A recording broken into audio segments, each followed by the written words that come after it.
नमस्कार दोस्तों, मेरे भाइयों बहनों, मैं आज आपको पापा कुशा एकादशी के बारे में बताऊंगी कि यह पापा कुशा एकादशी भगवान को बहुत प्यारी है। विष्णु भगवान को बहुत ही ज़्यादा प्यारी है और जो भी इस एकादशी का व्रत रखता है वह सब दुखों से और सब तरह के पापों से मुक्त हो जाता है। और यह एकादशी सबसे पहले मैं आपको बताऊंगी, मैं अपने पहले गुरु का नाम लेना चाहूँगी, क्योंकि जब हम किसी भगवान के काम को करते हैं तो हमें पहले अपने गुरु को याद करना चाहिए, क्योंकि गुरु के बिना सद्गति नहीं है, मुक्ति नहीं है और ज्ञान नहीं है। जो भी कुछ ज्ञान आज मुझे है या मैं जो आपके सामने बोल रही हूँ, ये मेरे को गुरु के द्वारा ही प्राप्त हुआ है। इसीलिए गुरु बनाना जीवन में बहुत आवश्यक है। तो सबसे पहले मैं अपने गुरु का नाम लूँगी। गुरुर् ब्रह्मा गुरुर्विष्णु गुरुरे महेश्वरा गुरु साक्षात् परब्रह्म तस्मै श्री गुरुवे नमः। मातृवत् लालित्री च पितृवत् मार्गदर्शिका नमो अस्तु सत्तायै प्रज्ञायुता च मया। ओम अविस्तार से दत्तमय सुरासुरी सर्वविघ्न तस्मै गणाधिपतये नमः। दोस्तों, पापा कुशा एकादशी भगवान विष्णु को बहुत प्यारी है और यह आज 24 अक्टूबर को यह 3:15 पर शुरू हो गई है और यह एकादशी कल 25 अक्टूबर को 12:32 पर समाप्त हो जाएगी। परंतु यह एकादशी द्वादशी युक्त एकादशी कहते हैं इसे। यह 25 अक्टूबर को है, दशहरा से अगले दिन है। और ये जो 24 अक्टूबर की एकादशी होती है, पहली एकादशी, ये साधु संत इस को रखते हैं और जो दूसरी एकादशी होती है उसे समाज के अन्य वर्ग के लोग रखते हैं।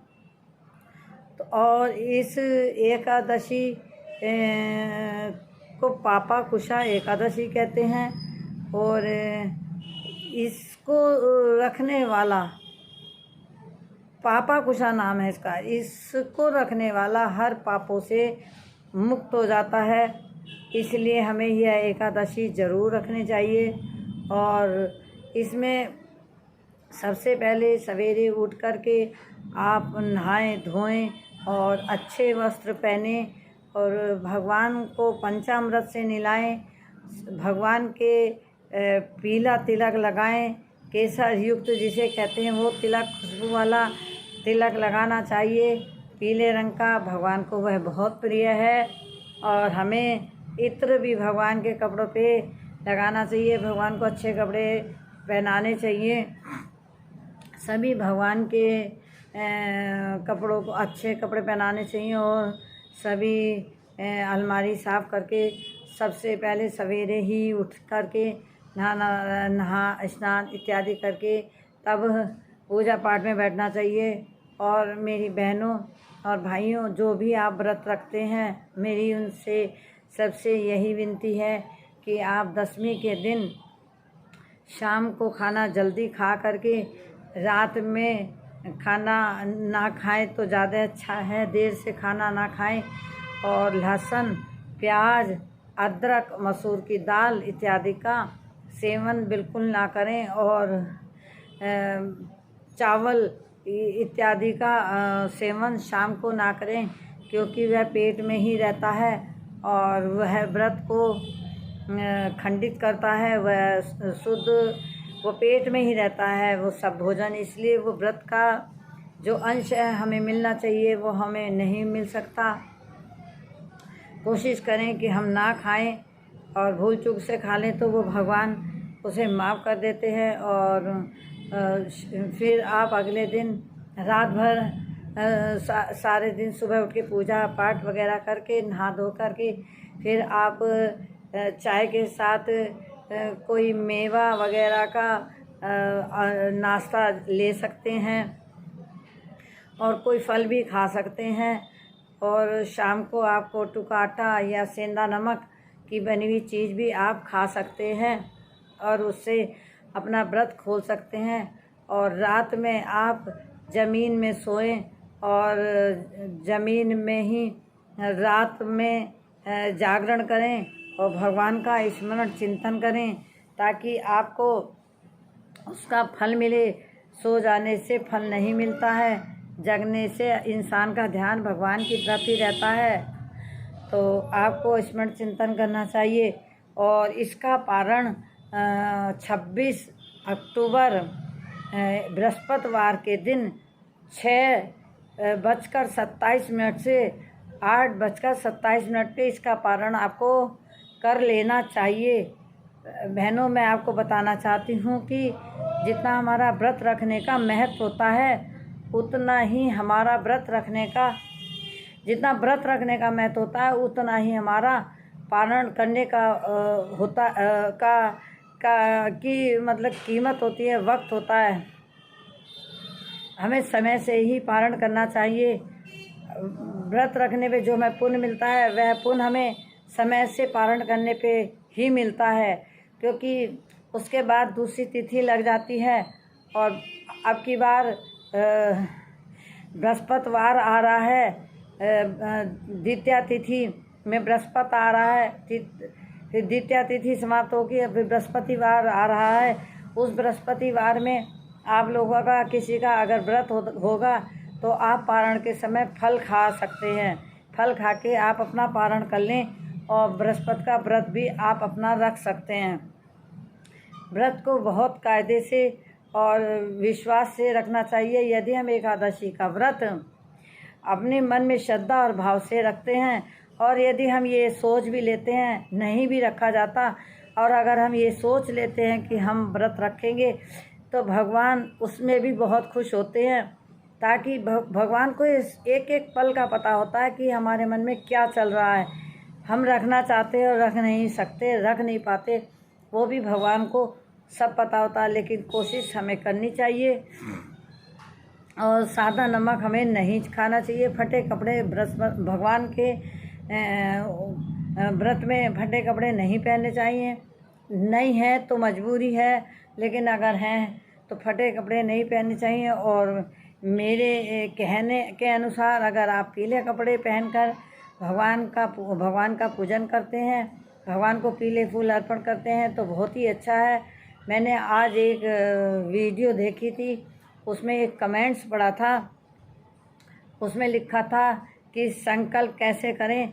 तो मैं भाइयों और बहनों में बता सकती हूँ कि संकल्प अगर संस्कृत में है, आप नहीं कर सकते तो आपको कोई ज़रूरत नहीं है। आप अपने हाथ को ऐसे रखें, सीधा हाथ ऊपर, उल्टा हाथ नीचे, और अपने हाथ में पान, सुपारी, केला, फल कोई और पैसे, 3 कलावे के टुकड़े, जो कि एक तो भगवान के वस्त्र रूप माना जाता है, एक भगवान का कलावा हाथ का और एक जनेऊ के रूप में 3 टुकड़े माने जाते हैं। और 3 आचमन की छोटी सी बूंदें चम्मच से हाथ में डाल के और एक मीठे का कोई टुकड़ा पैसे दक्षिणा के रूप में हाथ में रख के और भगवान से कहें कि भगवान, मैं आज एकादशी का व्रत रखूँगा या रखूँगी और मैं ये आपके समर्पण कर रही हूँ। आज बुधवार का दिन है और मैं एक आश्विन मास की पापा कुशा एकादशी है और मैं ये व्रत अपनी मुक्ति के निमित्त या अपने बच्चों के घर के शांति के निमित्त रख रही हूँ। भगवान इसे व्रत को पूरा करें और ये मेरे घर में शांति प्रदान करें। आपकी जो भी इच्छा हो संकल्प लेके भगवान के आगे छोड़ दें, और संकल्प में संस्कृत की कोई ज़रूरत नहीं होती, और करके आप भगवान के आगे छोड़ दें। और फिर यही सब सामान आप अगले दिन जितना हम अन्न एक टाइम में खाते हैं, अगले दिन ब्राह्मण को उतना खाने का सामान, आटा, चावल, सब्जी, दाल, मसाले, फल और दक्षिणा रख के आप किसी भी ब्राह्मण को सुबह जाके दे आएँ और संकल्प भी करा सकते हैं कि मैंने ये एकादशी के निमित्त या अपने किसी फल के निमित्त ये दिया है। आप संकल्प भी करा सकते हैं पंडित जी को, चाहे 11 रुपये दे, पंडित जी मना नहीं कर सकते। और आप किसी ब्राह्मण को दे आएँ, और अगर पंडित जी आपको ना मिले तो किसी गरीब आदमी को भी दे सकते हैं। और गरीब आदमी जो भूखा हो, वास्तव में जिसे ज़रूरत है, आप उसे भी सामान दे सकते हैं, क्योंकि जिसे ज़रूरत है वो आपको दुआ देगा। और आप इस तरह अपना व्रत अपना पूर्ण करें। और यदि चरना अमृत का पान करें। और अगर कोई भी मेरे से बात छूट गई है इस कथा में, तो आप उसे मैं उसे कोशिश करूँगी कि मैं फिर बताऊँ आपको। मैंने आपको संपूर्ण बात इसमें बता दी है कि व्रत रखने के यही नियम है। और आपको सवेरे उठ के रखना चाहिए, नहाना धोना चाहिए। एक दिन पहले से ही खाने की प्याज लहसुन वगैरह नहीं खाने चाहिए, चावल वगैरह नहीं खाने चाहिए, और पृथ्वी पे सोना चाहिए। और अगर मेरी वीडियो आपको अच्छी लगी हो तो आप इसे लाइक करें, शेयर करें, सब्सक्राइब करें। मैंने अपनी वीडियो को ज़्यादा नहीं बड़ा बनाया है, आप प्लीज़ इसे सुने और लाइक और शेयर करना बिल्कुल ना भूलें। गौ माता को भी आप एकादशी में कुछ भी खाने को फल वगैरह दे सकते हैं, और मंदिर में दीप दान भी कर सकते हैं। गौ माता के आश्रम में भी दीपक जला सकते हैं। गौ माता के लिए कुट्टी के पैसे भी गौशाला में दे सकते हैं। किसी गरीब को कोई कपड़ा, फल भी दे सकते हैं। आपसे जितना हो अच्छे से अच्छा आप उतना दें।